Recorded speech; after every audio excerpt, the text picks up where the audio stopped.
Olá de novo. No nosso último vídeo eu fiz duas perguntas que dizem respeito ao nosso relacionamento com Deus e eu disse que era uma situação hipotética, né, que não é exatamente como vai acontecer, mas que nos ajuda a pensar sobre isso. Então agora eu fico me perguntando qual será que foram as suas respostas, né, a essas perguntas que falavam sobre a certeza de estar um dia no céu e o que você diria para Deus se Ele perguntasse por que você deve estar no céu. É uma situação, não é exatamente como vai acontecer, mas nos ajuda a pensar.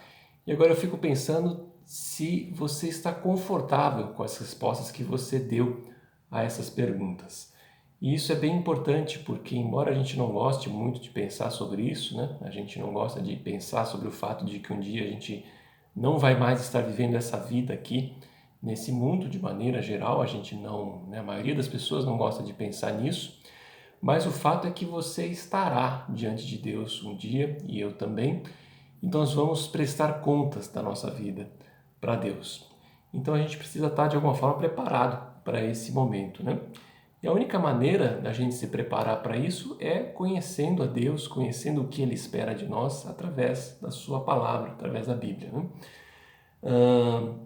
É a única forma da gente se preparar. Por isso que, a partir de agora, nesse estudo, a gente vai ver o que a Bíblia fala sobre alguns assuntos-chave, né? Alguns assuntos fundamentais que determinam o nosso relacionamento com Deus, né? Que tipo de relacionamento a gente tem com Deus, que permite a gente ter essa vida significativa hoje e que nos prepara para encontrar com Ele um dia e para que a gente esteja no céu, ou seja, naquele lugar que Ele vai preparar para nós, né?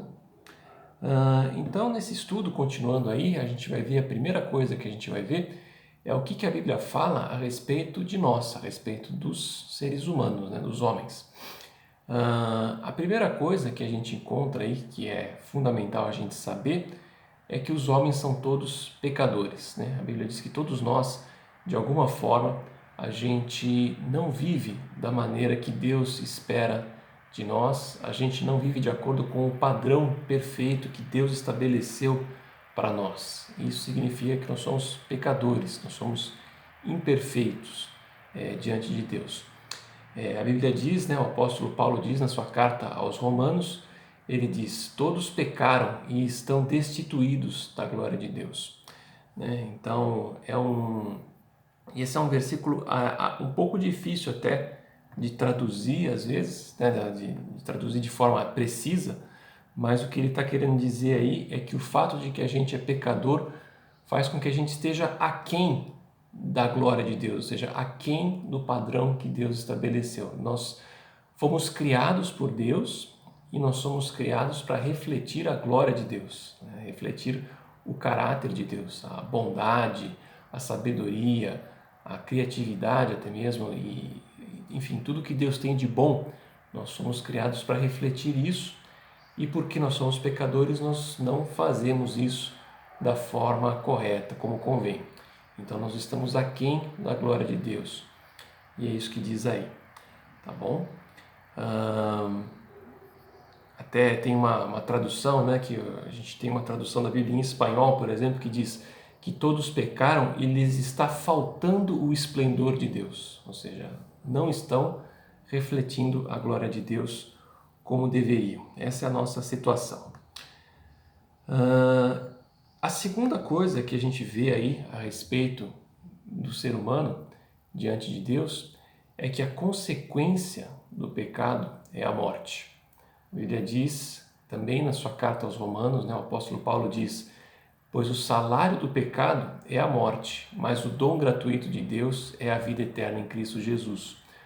Ou seja, ele está dizendo aí que a morte é o que a gente merece, é a recompensa justa, digamos assim, pelo nosso pecado. Da mesma maneira que o salário que a gente recebe em dinheiro é uma recompensa justa pelo trabalho que a gente faz, né, ao longo de um mês, por exemplo, como na nossa cultura costuma funcionar, né? Da mesma forma, a morte é a recompensa que nós merecemos, é o que a gente faz por merecer pela nossa vida de pecado diante de Deus, por viver fora do padrão da justiça de Deus. O que a gente merece é a morte. E quando ele fala de morte aqui, ele não está falando só da morte física, ele está também falando de uma morte espiritual, a separação eterna de Deus. Aquilo que às vezes a Bíblia chama de inferno. E como é que a gente sabe que Paulo está falando disso, né?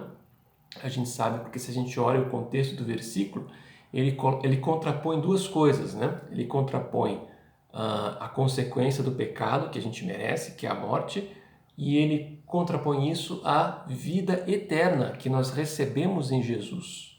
E a gente vai falar mais sobre essa vida eterna mais para frente, mas o fato é que Paulo está comparando a morte, que é consequência do pecado, com a vida eterna que Deus prometeu para nós, que envolve o céu, que inclui esse destino eterno, né? Na presença de Deus. Então essa morte é a separação eterna de Deus. É a consequência realmente do nosso pecado que dura para sempre. Então é algo muito sério, né, que o apóstolo Paulo está falando aqui para a gente. E outra coisa que a gente vê aí, seguindo no nosso material, o ponto 3 que a gente está destacando, indo para uma outra parte da Bíblia, indo lá para o Evangelho de Mateus. Ali Jesus, né, ele faz uma pregação dizendo como é que as pessoas deveriam viver, ele dá uma série de instruções e ele conclui um ponto dizendo: portanto, sejam perfeitos como perfeito é o Pai Celestial de vocês. Mostrando então que o que Deus espera de nós é a perfeição, é que a gente siga toda a lei de Deus, toda a lei que Ele deixou para nós. Isso significa dizer também que a gente não tem como salvar a nós mesmos, nós não temos como, com a nossa própria força, nosso próprio esforço, reverter o fato de que a gente está condenado pelo pecado. Porque se o que Deus espera de nós é perfeição, então não tem como a gente viver uma vida que agrade a Deus, né, de acordo com os padrões dele. Porque é um pensamento comum, né? Que, bom, eu cometo lá os meus pecados, eu faço lá os meus erros, mas eu faço algumas coisas boas também, que eu espero que Deus considere, que Deus coloque na balança e que no final das contas eu seja absolvido dos meus pecados. Mas a Bíblia não diz isso, né? Não é o que a Bíblia ensina. O que a Bíblia mostra é justamente que o pecado, ele leva à morte e que a vida que Deus espera de nós é uma vida sem pecado. Então não tem como a gente viver uma vida, uma vez que a gente é pecador, a gente já não tem mais a oportunidade de viver a vida que Deus espera de nós, né? E que Ele recompensaria com a vida eterna e não com a morte. Isso já não está mais ao nosso alcance, né? Então, por isso que o material diz, né? Se o homem quisesse agradar a Deus por seus meios e seus próprios esforços, ele precisaria atingir o padrão de Deus. E o padrão de Deus é perfeição, como Jesus mesmo afirmou nessa passagem, né? Então todos os homens são pecadores e é impossível a qualquer homem agradar a Deus pelos seus próprios meios. Então isso coloca a gente diante de um problema, né? E a nossa tendência é querer negar isso, e achar que na verdade a gente não é tão pecador assim. No próximo vídeo a gente vai falar mais sobre isso então, sobre o fato, será que a gente é muito pecador mesmo? Será que o que a gente está lendo aqui é um exagero? Será que a gente está interpretando errado a Bíblia? Então a gente vai falar mais sobre isso no próximo vídeo, tá bom? Até lá!